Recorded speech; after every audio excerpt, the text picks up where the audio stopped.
आज हम Rousseau Rousseau की बात करते हैं, रूसो के समझौते की बात करते हैं। तो ये पार्ट थर्ड।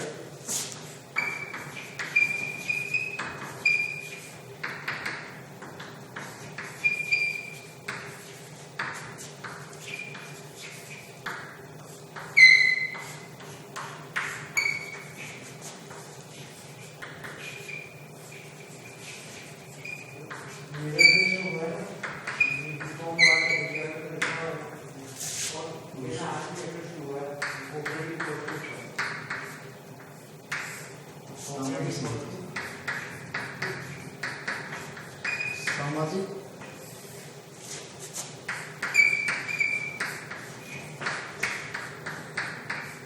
समझौते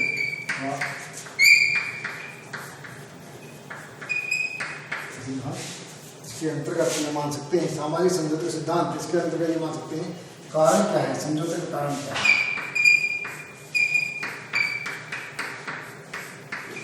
समझौते के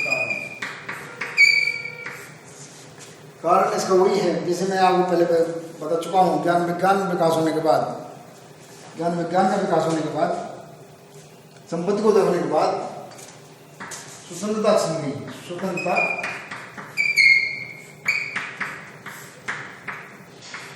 समानता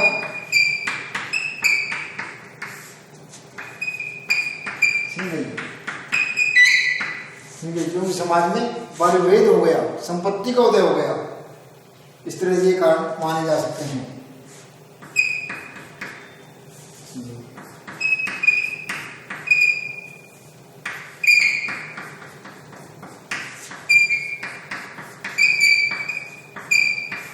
या राज्य की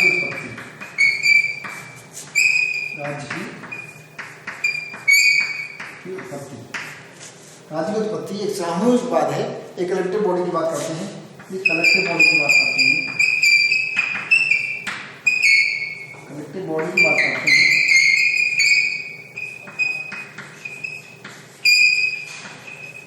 सामूहिकता की बात करते हैं, और जो कलेक्टिव बॉडी है वो ये है, वो जनरल की बात करते हैं, तो सामान्य छत बात करते हैं, सामान्य छत बात करते हैं। इस तरह यह माना जा सकता है जॉन लॉक और हॉब्स की तरह ही रूसो ने अपने सामाजिक समझौते के अंतर्गत इस तरह के सामाजिक समझौता किया है, एक आदर्श अवस्था मानी जा सकती है। समझौते के कारण के रूप में यह मान सकते हैं प्राकृतिक अवस्था एक आदर्श अवस्था थी, जहाँ मनुष्य एक मासूम निर्दोष की तरह प्राकृतिक सौंदर्य का आनंद लेता हुआ स्वतंत्रता विहार करता हुआ मस्त जीवन व्यतीत करता था। उसे किसी प्रकार की चिंता न थी, उसका जीवन शांति और सुखी था। परंतु वह स्वर्णिम अवस्था अधिक दिनों तक कायम नहीं रह सकी। मानव के ज्ञान में वृद्धि होने के पश्चात मानव को अग्नि का ज्ञान हुआ। वह मोटे ढंग से हथियार औजार अस्तित्व में आए और लोगों का घुमक्कड़ वंचर जीवन छूट गया। वो निश्चित स्थान पर बसने लगे। स्त्री पुरुष का आकस्मिक मिलन कुछ स्थायी होने लगा। परिवार भी अस्तित्व में आए। मनुष्यों में परिवार के साथ साथ संपत्ति बनाने की इच्छा हुई। व्यक्तिगत संपत्ति की मान्यता के कारण लोगों में परस्पर द्वेष, हिंसा, कलह, युद्ध आदि का प्रादुर्भाव हुआ। संपत्ति संबंधी सर्व मानव समाज में पैदा हो गया। सुख शांति काफूर हो गई। संपत्ति के कारण ही धनी निर्धन का भेद उत्पन्न हो गया। उनके औदात्य बनेचर का स्वाभाविक समानता स्वतंत्रता समाप्त हो गई। दास प्रथा की बुराइयां उत्पन्न हो गई। व्यक्तिगत संपत्ति ने प्राकृतिक अवस्था की शांति भंग करके एक ऐसे सभ्य समाज कहे जाने वाले समाज को जन्म दिया, जिसमें मनुष्य से मनुष्य की सादगी, ईमानदारी, समानता, परमार्थ की भावना छीन कर उनसे इंसानियत का दुश्मन, संपत्ति का भूखा, स्वार्थी, घमंडी बना दिया। अतः सभ्यता, सभ्य समाज, विज्ञान और संपत्ति आदि मनुष्य के दुश्मन बन गए। रूसो के अनुसार सभ्यता की वृद्धि के साथ साथ दरिद्रता, शोषण, हत्या, बीमारी बढ़ने लगी। युद्ध तनाव में मनुष्य को हिंसक बना दिया, जिससे समाज की वह दशा हो गई जो हॉब्स की प्राकृतिक अवस्था की थी। रूसो के शब्दों में समाज और राज्य का उदय ऐसा था जिसमें गरीबों को नई जंजीरों में बांध दिया, अमीरों को नई शक्ति दे दी गई। उसने प्राकृतिक स्वतंत्रता को बिल्कुल समाप्त कर दिया और संपत्ति कानून को बनाकर असमानता को जन्म दिया। इन महत्वाकांक्षी व्यक्तियों के लाभ के लिए सारी मानवता को सदा के लिए मजबूरी, गुलामी और दयनीय स्थिति में ढकेल दिया। रूसो के अनुसार संपत्ति के प्रादुर्भाव से मनुष्य को स्वतंत्रता परतंत्रता में बदल गई, जिसको लक्ष्य कहकर यह कहता है मनुष्य स्वतंत्र उत्पन्न होता है, परंतु सर्वत्र वह बेड़ियों से झगड़ा हुआ है। इसका अभिप्राय यह है मनुष्य को स्वतंत्र और स्वाधीन होना चाहिए, ये उसके लिए सर्वोत्तम दशा है, किंतु समाज के नियम, रूढ़ियाँ और प्रतिबंध उसे दास बना देते हैं। उसके विरुद्ध उसके विशुद्ध प्राकृतिक दशा के जन्मसिद्ध स्वाभाविक अधिकार से उसे वंचित कर देते हैं। यह अपनी समानता स्वतंत्रता का उपभोग करने के लिए इन बंधनों से किस प्रकार मुक्त होता है, यह रूसो के वैचारिक और राजनीतिक चिंतन की मूल समस्या है। संक्षेप में ये मान सकते हैं मनुष्य की बेड़ियों का परतंत्रता मनुष्य को व्याकुल करने लगी और उसे मुक्ति प्राप्त करने के लिए उत्सुक हो उठा। अतः उसने अपने को सर्वनाश की ओर ले जाने वाली इस अराजक व्यवस्था का अंत करने के लिए अनुबंध या सामाजिक समझौता के आधार पर राज्य की स्थापना की। रूसो का स्पष्ट मत है मनुष्य ने स्वयं ही अपनी खुशियों को, समानता को, स्वतंत्रता का गला घोंटा है, परंतु उसे दोबारा प्राप्त करना अपरिहार्य है, क्योंकि स्वतंत्रता, समानता, प्रसन्नता के बिना जीवन व्यर्थ है। रूसो का उत्तर है प्रकृति की ओर चलो, गो बैक टू नेचर। ये मैं पहले कह चुका हूँ, पहली बार बता चुका हूँ। वो कहता है हमारा अज्ञान, हमारा भोलापन, हमारी गरीबी लौटा दो, हम स्वतंत्र हो जाएंगे। परंतु रूसो को इस बात का निश्चय हो चुका था नागरिक समाज से प्राकृतिक अवस्था की ओर लौटना असंभव है। अतः अब वह प्रकृति की ओर लौटने का आह्वान नहीं देता। मैक्सी के अनुसार उसकी दिशा आगे ओर है, पीछे की ओर नहीं। अब रूसो ने सामने समस्या थी, क्या यह संभव है ऐसे समाज की स्थापना की जाए जो अपने सदस्यों की जनधन को पूर्ण शक्ति के साथ रक्षा कर सके, जिससे प्रत्येक व्यक्ति दूसरे के साथ एक होते हुए केवल अपने आदेश के अनुसार आचरण कर सके और पहले की वहाँ स्वतंत्र रह सके। इस समस्या का समाधान रूसो सामाजिक समझौते जैसे हॉब्स लॉ दार्शनिक पहले प्रतिपादित कर चुके हैं। सामाजिक समझौते या राज्य का स्वरूप, युद्ध और संघर्ष के वातावरण का अंत करने के लिए रूसो एक सामाजिक समझौते की कल्पना करता है। सही व्यक्ति एक स्थान पर एकत्रित हुए और उनके द्वारा संपूर्ण अधिकारों का समर्पण किया गया, परंतु अधिकारों का यह समर्पण किसी व्यक्ति विशेष के लिए नहीं वरन संपूर्ण समाज के लिए किया गया। रूसो के अनुसार मनुष्यों में आपस में एक समझौता किया। इस समझौते में सभी व्यक्तियों ने भाग लिया। प्रत्येक व्यक्ति अपने अधिकारों को किसी व्यक्ति विशेष को अर्पित न करके संपूर्ण समाज को समर्पित करते हैं। इस प्रकार यह समझौता लोगों के निजी स्वरूप और सामूहिक स्वरूप के मध्य होता है। रूसो ने कल्पना की है हम में से प्रत्येक व्यक्ति अपने व्यक्तित्व और सभी शक्तियों को सामान्य रूप से सार्वजनिक इच्छा के सर्वोच्च निर्देशन के अंतर्गत रखता है और हम संयुक्त रूप से सार्वजनिक इच्छा के सर्वोच्च निर्देशन के अंतर्गत रहते हैं। हम संयुक्त रूप से प्रत्येक सदस्य को संपूर्ण संगठन के अखंड निश्चय के रूप में पाते हैं। समझौता करने वाले प्रत्येक व्यक्ति को व्यक्तिगत विशिष्ट व्यक्तित्व के स्थान पर समूह बनाने की इस प्रक्रिया एकदम नैतिक और सामूहिक निकाय एक कलेक्टिव बॉडी का जन्म होता है। उतने ही सदस्यों से मिलकर बनता है जितने कि उसमें मत होते हैं। समुदाय बनाने के इस कार्य से ही इस निकाय को अपनी एकता, अपनी सामान्य सत्ता, अपने जीवन, अपनी इच्छा प्राप्त होती है। समस्त व्यक्तियों उनसे बने संगठन से बने हुए ऐसे सार्वजनिक व्यक्तियों को पहले नगर कहते हैं और फिर उसे गणराज्य कहते हैं। यह सक्रिय होता है जो संप्रभु तथा ऐसे अन्य निकायों से इसकी तुलना करके इसे शक्ति कहते हैं। सामाजिक समझौते के द्वारा निर्मित राज्य को सामान्य इच्छा कहा जाता है। संप्रभुता की अभिव्यक्ति सामान्य इच्छा में ही होती है। सभी व्यक्ति सामान्य इच्छा के अधीन रहते हुए यह कार्य करते हैं। प्रत्येक नागरिक का संप्रभुता में एक भाग होता है, साथ ही ये जानता है क्योंकि उसे उस कानून को मानना पड़ता है जिसे उसे स्वयं संप्रभु के रूप में बनाया गया है। इस प्रकार रूसो के दर्शन में जनप्रिय पॉपुलर सॉवरेंटी को और लोकप्रिय सरकार की आधारशिला रखी है।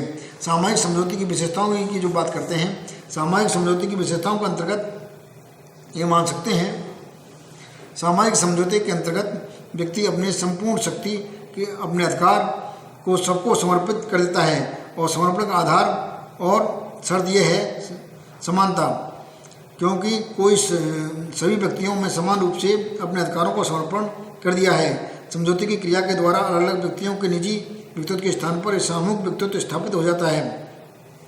सामाजिक समझौते के परिणाम स्वरूप मनुष्य की प्रधानता का अंत हो जाता है, वास्तविक रूप से स्वतंत्र हो जाता है, जीवन की इस निश्चित विधि में बदल जाता है। समझौते के परिणाम स्वरूप व्यक्ति का स्थान समष्टि और व्यक्तिगत इच्छा के स्थान पर सामान्य इच्छा ले लेती है। रूसो के अनुसार समझौते से किसी प्रकार की सरकार की स्थापना नहीं होती है, वरन वह संपूर्ण प्रभुत्व संपन्न एक ऐसे समाज की स्थापना होती है जिसके संचालन का आधार समाज की सामान्य इच्छा होती है। समझौते के द्वारा स्थापित संप्रभु संपन्न समाज अपनी सामान्य इच्छा के अनुसार समाज का संचालन करने के लिए सरकार की नियुक्ति करता है, जो उस समाज का एकमात्र यंत्र मात्र होती है। ऐसे समाज यदि सामान्य इच्छा के अनुसार कार्य नहीं करती है तो उसको बदला और हटाया भी जा सकता है। इस समझौते के द्वारा व्यक्ति कुछ भी नहीं होता, बल्कि क्योंकि जो अधिकार वह दूसरों को अपने ऊपर देता है वही अधिकार वो समाज के प्रत्येक व्यक्ति पर प्राप्त कर लेता है। रूसो के अनुसार समझौता ऐसी कोई घटना नहीं है, कहीं एक बार घटित हो जाए, यह तो निरंतर चलने वाला क्रम है जिसमें प्रत्येक व्यक्ति सामान्य इच्छा में निरंतर भाग लेता रहता है। इस प्रकार उत्पन्न एक सावयव राज्य प्रत्येक व्यक्ति राज्य का अविभाज्य अंग होने के कारण राज्य से किसी प्रकार का अलग नहीं हो सकता, ना ही व्यक्ति राज्य के विरुद्ध आचरण कर सकता। इस प्रकार रूसो की सामान्य इच्छा हॉब्स और लॉक के समझौते से अलग है। हॉब्स की भांति रूसो का मानना है सामाजिक समझौते के लिए उत्सुक व्यक्तियों ने अपने संपूर्ण अधिकार बिना किसी शर्त के समर्पित कर देता है, लेकिन यह अवश्य है हॉब्स के गंतव्य के विपरीत यह अधिकार किसी एक व्यक्ति समूह को समर्पित नहीं करता है। लॉक की भांति रूसो ने यह भी स्वीकार किया है समझौते के बाद संपूर्ण सत्ता समाज में ही निहित रहती है। रूसो की इस स्थिति के बारे में गैटन ने लिखा है, रूसो की रचना का वह भाग हॉब्स और लॉक दोनों से प्रभावित था। हॉब्स की पद्धति और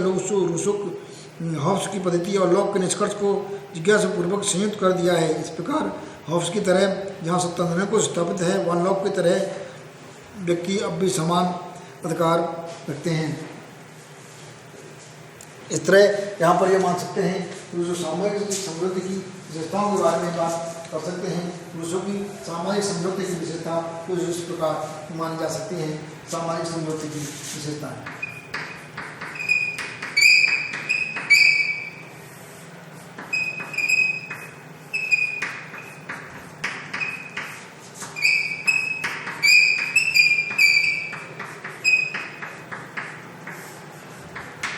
सामाजिक समृद्धि की विशेषताओं में जो माना जा सकता है वो अपने समस्त अधिकार समाज को समर्पित कर रहा है। व्यक्ति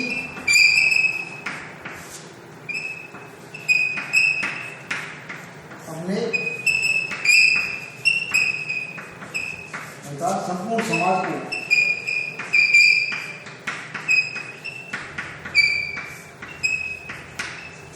को समर्पित करता है। दूसरी जो बात आती है वह सामूहिक बॉडी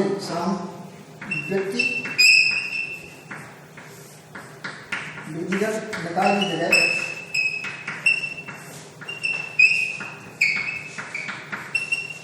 सामूहिक निकाय की बात करता है।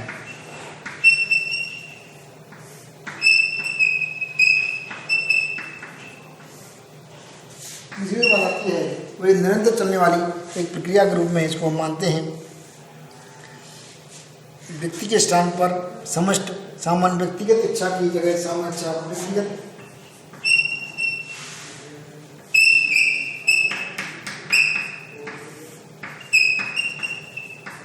इच्छा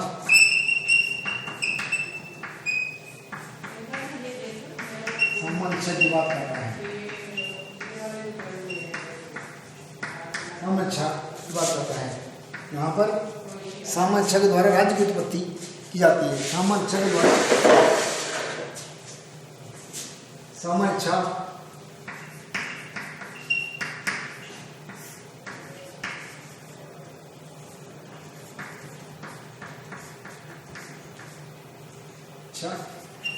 द्वारा कार्य उत्पत्ति,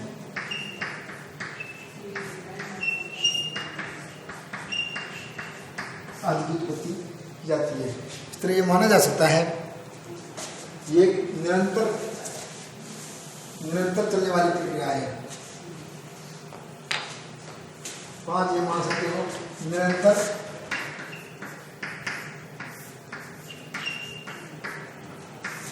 चलने वाली प्रक्रिया है।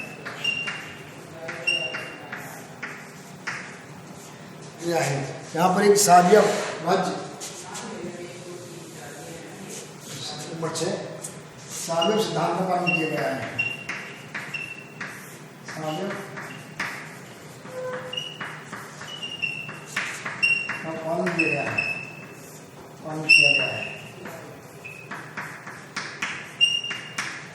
राज्य व्यक्ति राज्य का अंग है।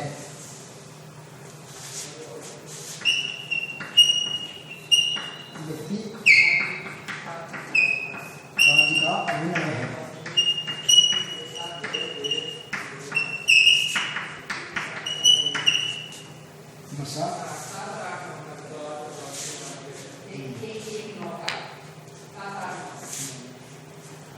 समझौते के बाद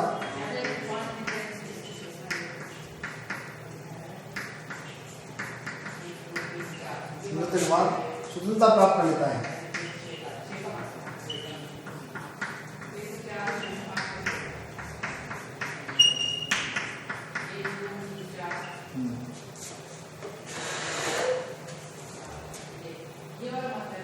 इस तरह से ये मानी जा सकती हैं। और रूसों में रूसों के अनुसार सामूहिक समझौता कोई ऐसी घटना नहीं जो एक बार हो जाए, ये निरंतर चलने वाली ये प्रक्रिया के रूप में मान सकते हैं। रूसों किसी व्यक्ति को नहीं कुछ भी नहीं खोता। जो अधिकार दूसरों को अपने ऊपर देता है वही अधिकार वो समाज के प्रत्येक व्यक्ति पर प्राप्त कर लेता है। इस प्रकार रूसों एक संपूर्ण प्रभुत्व संपन्न समाज की स्थापना करता है। एक प्रभुत्व संपन्न समाज की स्थापना करता है। एक प्रभुत्व संपन्न